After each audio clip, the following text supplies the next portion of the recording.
Before the video starts, guys, I've come to realize betrothed is the pronunciation of the word that I'm going to say a lot in this video because the title of the anime I'm reviewing is Betrothed by My Sister's Ex. Every single time I say that word in this video, I say betrothed. And I've been saying that for months, even while watching the show. I'm having a mental breakdown here. I don't know how to say words, so instead of making fun of me, or make fun of me if you want for saying the word wrong, I recognize it. I don't know what possessed me in the middle of editing to be like, I should probably make sure that's how you say it. But I looked it up. And of course, after recording the whole damn video, I realized I said it wrong. The word that I freaking say a million times in this video. So, let's start the video. Hey everybody, Eddie Hates Romance here. Okay, that's a lie. It's one of my favorite genres. Even to the point where I will read shitty romance manga just to feel something. Although I definitely prefer the shoujo and josei demographic as opposed to the seasonal shonen lonely guy somehow has the most popular girl in school crushing on him type of deal or harem shit. Now don't get me wrong, I read those too. Just getting my preferences out there. Because today, we are talking about a josei. Betrothed by My Sister's Ex, a summer 2025 anime from Land Q Studios. This is actually their best rated show they were the actual studio for, so that's something. I haven't watched anything they've done before this, but I am interested in watching this random music video for Bohemian Rhapsody that they were credited for. What? But back to Betrothed by My Sister's Ex. The story is pretty cut and dry, or at least it wants you to think so. It's a sort of Cinderella story. The main character, Mari, is treated like a bum, cleaning and shit. Her sister, Anastasia, is clearly favored. Blonde hair, blue eyes, the works. And due to all the years of abuse, Mari just has no self-worth. She believes everything her family tells her and thinks she's not deserving of love. She's ugly, she's hideous, and other wonderful things. But on her birthday, which mind you is also crazy because they used her birthday to celebrate her sister instead of her, but that's besides the fact. On her birthday, because of her still being treated like shit, Mari says, fuck it, I'm out of here. I'm gonna go cry in the garden. That'll show you guys. And she meets Kiros, who I am gonna pretend looks like me because he's melanated and has long hair. However, I understand completely that he is Gucci and I am Goodwill. Or he is Louis Vuitton and I am Shein. Or that he is Dior and I am fucking Walmart clothing or something. You pick your choice. But it's kind of nice to see guys that look like this, you know? Makes it easy to cosplay. Cosplay incoming. And they kind of, got a little something going. She knows his land's language. She be studying and shit. Likes the culture. He's a cutie patootie. She's a cutie patootie. Match made in heaven, in my opinion. Now, after all this, Kiros mistakes the one he met that night to be Anastasia instead of Mari. Now, mind you, this is like messenger pigeons type of age in the history of the world. So it's not like he saw them during this whole thing. It was just, my kingdom will talk to yours and whatnot type of shit. And yeah, the plan was for him to marry Anastasia because he thought he was marrying Mari, or the girl that he met that night. And that would have been pretty ass for Mari. My sister is marrying the guy that I like, But unfortunately, on the way to marry him, Anastasia fucking dies. When I said match made in heaven earlier, I didn't mean match made by heaven. Fucking Poochie out here, made in heaven, But heaven clearly agreed with me. Anastasia wasn't gonna work out. Also, don't get mad about spoilers unless stated otherwise. I will only ever spoil the first episode because it's the same shit my anime list puts as the premise. So I'm sorry, but I'm not. The shit was probably in the trailers. I don't know. I didn't watch any trailers because I watched my anime based on how cool the picture looks. But don't get me wrong. I'm not saying this like, Yahoo, Anastasia's fucking dead or something, where Mari's celebrating. She very clearly didn't have ill will towards her, and she doesn't deserve any blame for what her parents put her through, or her dad and her stepmom.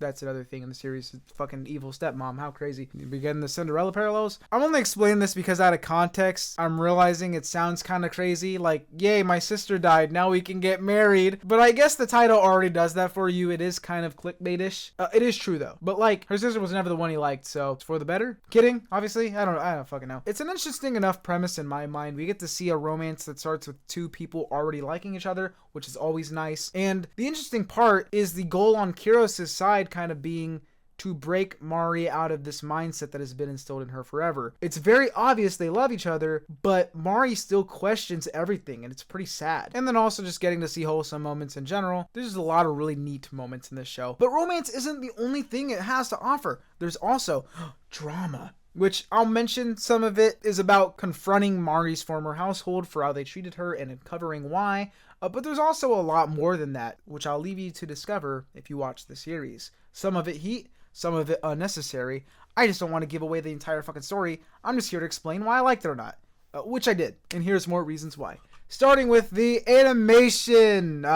It's good enough, the type of show it is. I never remembered it looking awful. So yeah, For this show, I don't really need Sakuga, so I don't even know why I'm bringing it up. I just need the characters to move, I guess. Not look like One Punch Man Season 3. That is good enough for me. A+. Although people might get mad at me saying A+, because A+ would insinuate like fucking crazy. I don't know. Solid. I'm not giving this a grade. It works.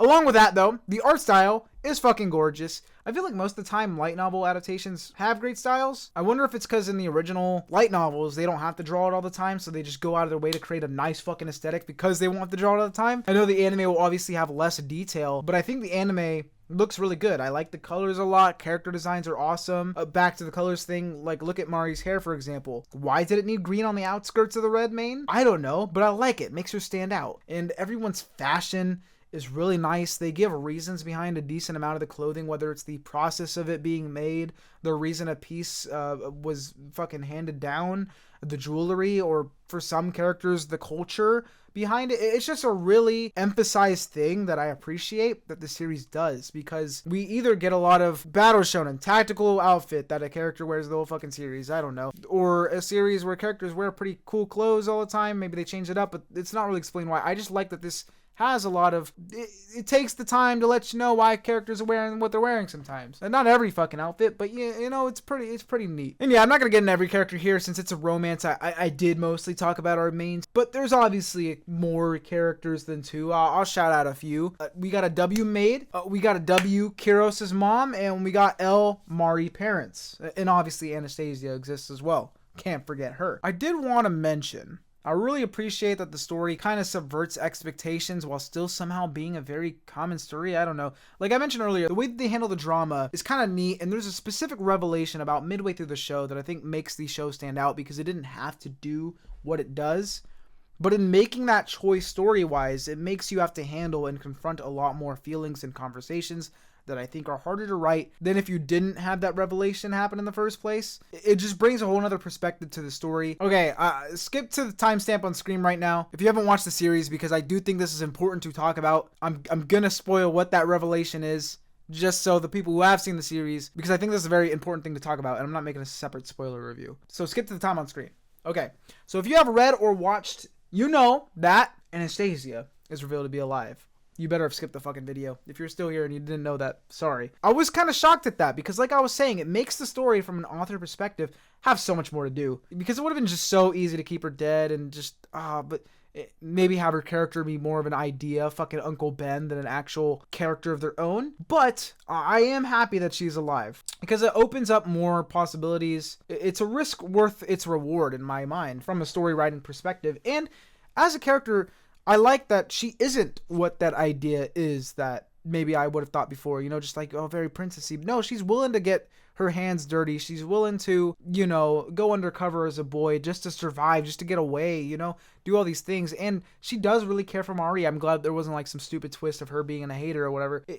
Just her character gels really well. So I think that was a W from the author's perspective. I don't know if this is like surprising to anyone else, but just from my point of view, I'm like, they could have really easily just not done that, but I'm glad they did. Okay, going back to non-spoiler mode in 3, 2, 1. This series will make you have to suspend a bit of disbelief at the premise, because since the dawn of time, hell, Cinderella, which we've been mentioning this whole time, is one of the most popular stories ever, shows a conventionally attractive design, then goes, she's ugly. Come on, bro. But I get it. It's supposed to show the absurdity, the audacity of these folks. Because the things that show up, like the hair racism, for that, they make fun of her hair for being red. They hate her red hair. Also, actual racism. These things don't have plausible, reasonable explanations. They are things that are inherently foolish things. You know, even in real life. Like, it just makes no fucking sense if you are a normal ass person, regardless of your experiences. To lump a whole group of people into one bubble off of